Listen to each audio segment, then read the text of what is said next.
wanita menuntut kesepaduan tindakan, komitmen berterusan dan merupakan satu tanggungjawab bersama agar setiap wanita hidup dalam persekitaran yang selamat, bermaruah dan bebas daripada sebarang bentuk keganasan.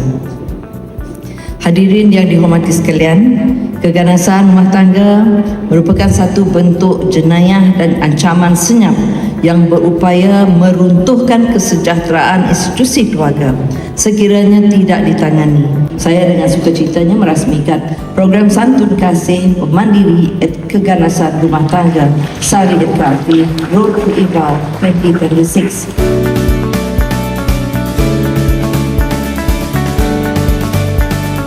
Kerana mereka lemah, tapi sebenarnya untuk keluar dari cekaran keganasan, ada kalanya mereka memerlukan sokongan, perlindungan dan keberanian.